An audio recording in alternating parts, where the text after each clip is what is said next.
ورحمة الله وبركاته. ازيك حبايبي؟ عاملين ايه؟ يا رب تكونوا بخير. النهارده ان شاء الله هنعمل بط كده برز بالمبهر، كمان بطريقه حلوه جدا ومميزه. معايا هنا كده فلفل الوان اصفر واحمر واخضر، تمام، وطماطمايه كده متقطعه، وكمان حبيتين من البصل هنقطعهم بالطريقه دي، قطعه كده عادي خالص، تمام.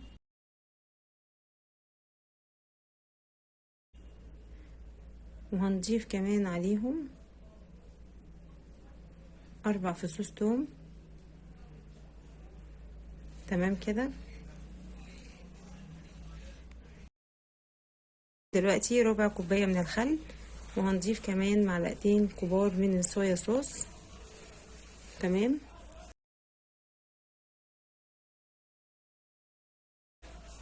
وهنضيف بقى معلقة كبيرة من الملح، وهنضيف عليها معلقة كبيرة من البابريكا، وكمان معلقة من الفلفل الأسمر، ومعلقة من السبع بهارات، تمام.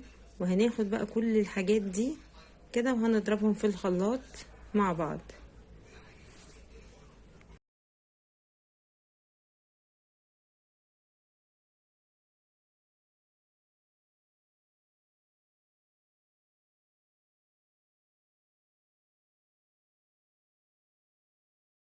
نهم بقى كده مع بعض، هنعصر عليهم ليمونة كبيرة، طبعا عشان تشيل اي ريحة من الزفارة خالص بتاعة البط لازم تعصري ليمون كويس وخل.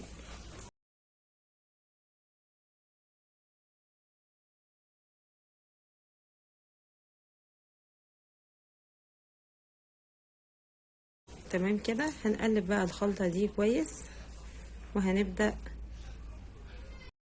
وهنبدأ بقى كده نجيب صينية هنقطع فيها شرايح من البصل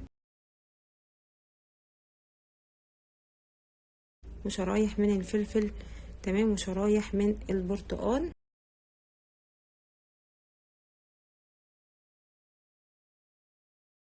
هنعمل كده فتحات في البطاية،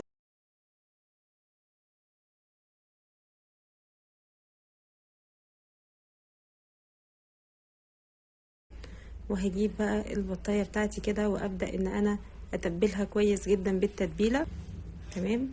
زي ما انتوا كده شايفين انا اهو بتبل البطايه كويس جدا، تمام. وهنرفع بقى الجلد عن اللحم بتاع البط، وهبدا بقى ايه ارفعه كده من اللحم عشان التتبيله كلها تدخل جوه ايه لحم البطايه كده وتبقى طعمها جميل. وشرايح من الورق اللوري، وكمان من الليمون المجفف، وحبهان، واغطيه بقى بالفويل وادخله الفرن على درجه حراره 180. هجيب بقى دلوقتي بصلايه كده مبشوره، تمام، هحط عليها معلقتين من السمنه وهقلبهم كويس، وهنزل بكبد وقوانص متقطعين قطع، 7 بهارات طبعا بيدي طعم حلو جدا، وهنضيف كمان ورق لوري وليمون مجفف، كل ده هيديه طعم وريحه حلو.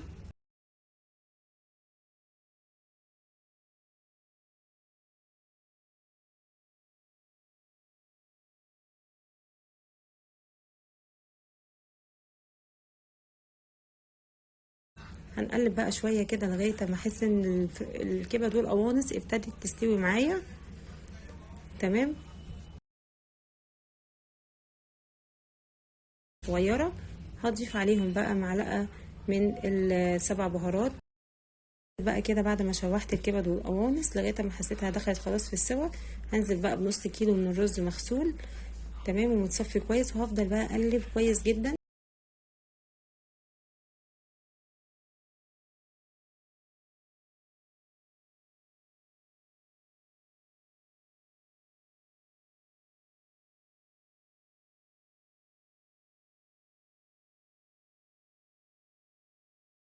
ملح، وهضيف كمان معلقه من الكركم ونص معلقه صغيره من الكاري، تمام. وهقلب بقى كويس جدا مع بعض، وهضيف بقى حبه فلفل اسمر عشان يبقى طعمه كويس.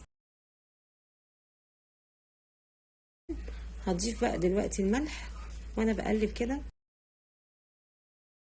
هنزل بقى دلوقتي بالميه كده السخنه اللي بتغلي، وهقلب بقى كل الحاجات دي مع بعضها، واول ما يبدأ يدخل في الغليان هوطي عليه لغاية ما يستوي. كده الرز استوى معايا بقى ما شاء الله حلو كده. جبت صينيه كبيره هفضي فيها الرز بتاعي.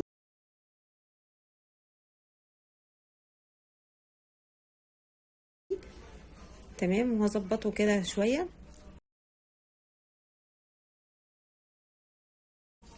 طبعا هتكون البطايه خلاص استوت في الفرن. هطلعها بقى من الفرن وعلى الرز بقى كده، وهحطها وازينها بشرايح من الفلفل. واتمنى تعجبكم الوصفه. ما تنسوش تعملوا لايك وشير وتشتركوا في القناه علشان يوصلكم كل جديد.